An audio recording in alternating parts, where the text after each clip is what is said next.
What's up, everybody? It's Adam from the Grilling Dad. It's about 2 degrees outside here in Minnesota, and today we're talking about our review of the Z-Grill's 10502B Gen 2 Smoke Beast. You'd think they could have come up with a better marketing name than that. So today we're going to run through a handful of features that we really like about this grill, but unfortunately we're also going to be talking about some stuff we don't like, including some issues that make it so we really can't recommend this grill to you. Again, this is the Grilling Dad. If you like this content, be sure to like and subscribe below so you can see all of the Grilling Dad content. It's all made by dads for dads.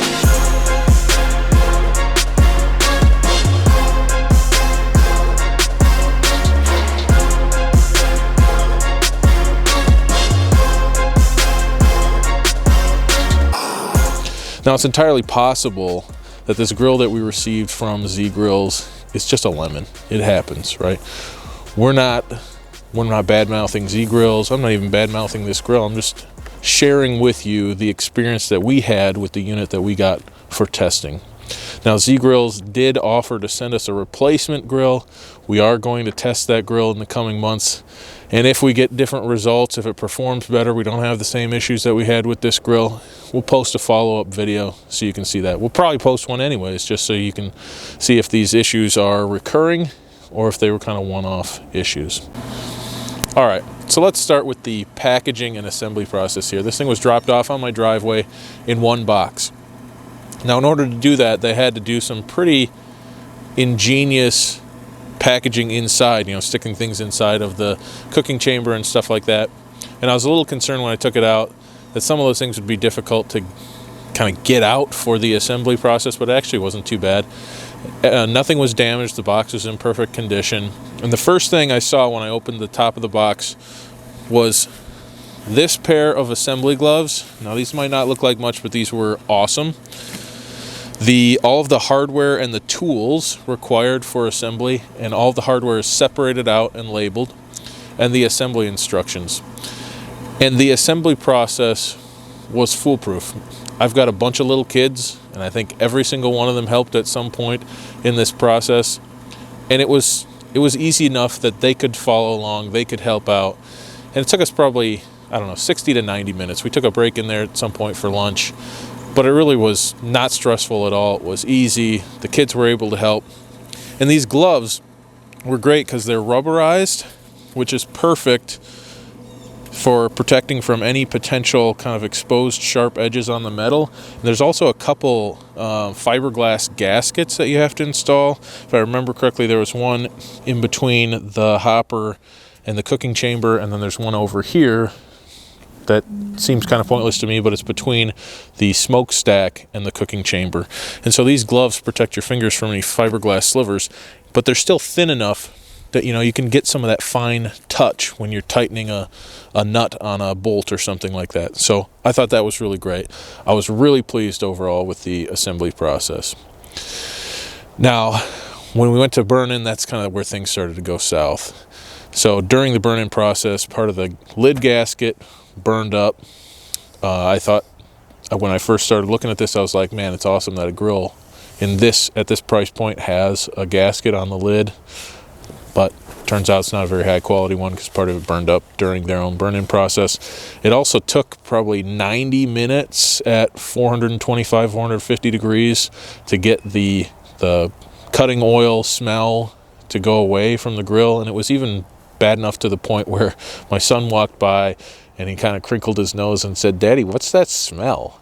It was really strong and pervasive for quite a long time. They only specify a 30-minute burn-in cycle for this, and that was definitely not enough, at least not for this unit that we tested. Now we're going to go and walk through some of the features that we like and don't like about this grill.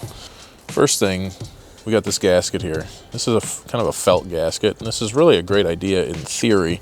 It's very difficult to get the curvature of the lid to perfectly match the curvature of the body of the cooking chamber, and so you inherently have gaps and smoke can leak out there. And that's not really a huge deal, but it is nice to have a gasket on here.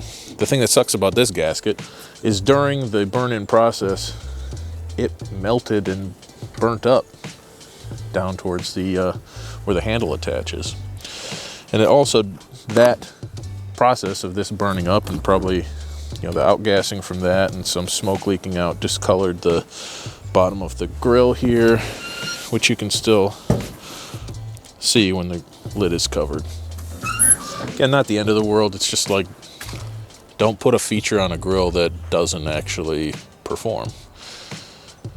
Now, I did talk to Z Grills about this, and they said that this is a known issue, which is, I guess, good, but if you knew it was an issue, why'd you put it on the grill in the first place? All right, another thing that's a little bit of a bummer is there's a grease leak somewhere. You can see all this grease that's frozen on the leg of my grill, and it's coming from somewhere up in here. Also, because of the design of this grease spout and the bucket, if you're cooking in any wind, I mean, you're going to spill drip oil on whatever you've got your grill set on. I've got some oil splatter here, grease splatter, in a couple different spots on my driveway from that. The next thing I don't really like is there's only 2 wheels, and this grill is pretty heavy. So it would have been really nice to have, you know, even a set of kind of stationary wheels and a set of rotating casters to make maneuvering this easier. So with one set of wheels, you have to lift up on what is the heaviest end of the grill, which is where the hopper is. And this handle here, the only handle for maneuvering this, is pretty thin. So it's just not very comfortable to move the grill around, and I store this in my garage, so I move it in and out every time that I cook. Now, another thing, you're not going to be able to see it now, but when I was running some initial tests on this grill, before I put aluminum foil on it, when I was just doing some temperature cycling, the back of the grill on the drip tray, so this pan that has aluminum foil on it, got red hot when I had the grill about somewhere between 425 and 450. I used an infrared gun on it, and it was reading right about 900 degrees. That's a little bit concerning because the smoke point of lard is somewhere around 350 degrees. So in my mind, that's a pretty significant risk of a grease fire. And now, over the course of the cooks that I've put this through, I haven't had any issue, but I've never seen that on another grill. I think part of it is because the metal that's used for the heat deflector that's below the drip tray is pretty thin, so there's not really a great heat sink there. Now we'll touch on a few of the features that I do like about this grill, because I mean, if it wasn't for some of the performance issues, I think this would be a great entry-level grill. So a couple of things that I do like about this grill are the hopper window, and we'll show you these as we kind of move around the grill, but the hopper window, the pellet hopper clean out, the power cord wrap, and the multiple shelves, and overall just how much usable space there is in the grill.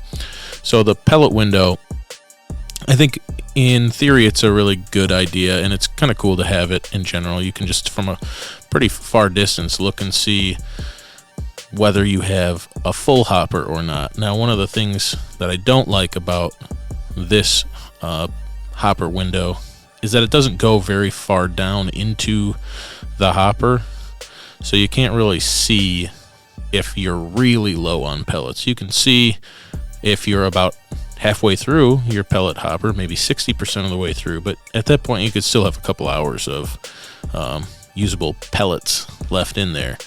So it's a cool idea. Wish they would have cut it a little bit lower.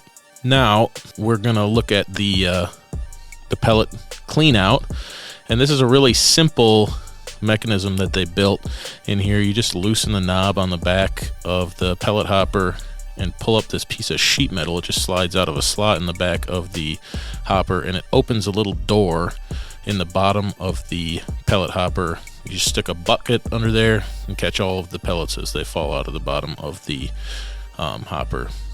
Now, it doesn't work perfectly because like you'll have to take the little grate off of the top and probably shove some of them down through that hole. But it's far better than having to try to scoop all the pellets out by hand, which I have had to do on other pellet grills.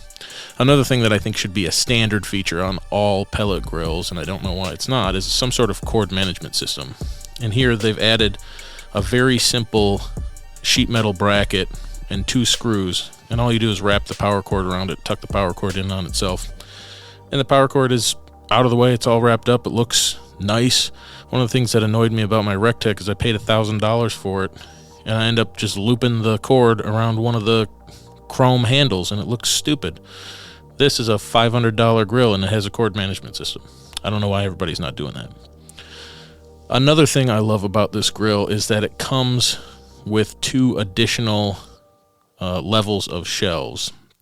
Now, not only does this give you a bunch of extra space, you know, you could cook a number of different things at the same time. You know, you could be grilling burgers while you've got some apps cooking on top, or you could do a bunch of chicken wings.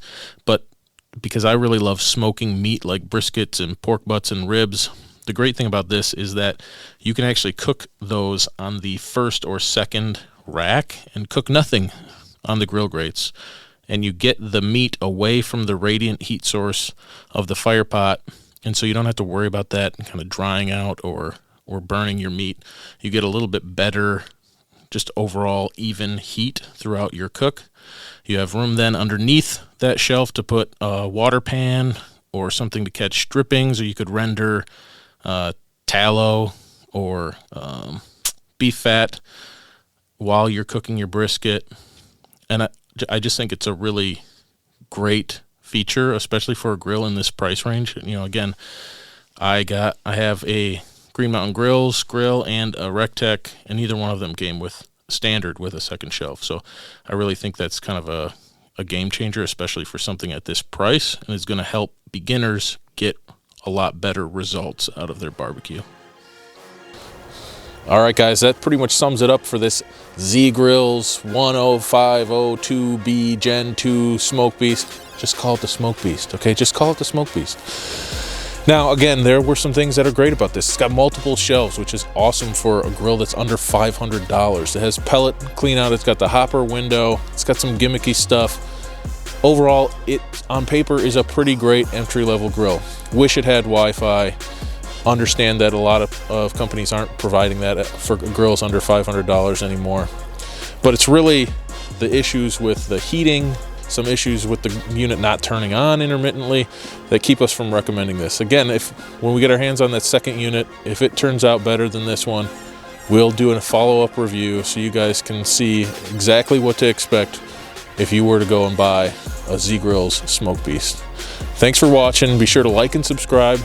Follow us at The Grilling Dad so you can see all of the content we're making. It's all made by dads for dads. Thanks for watching.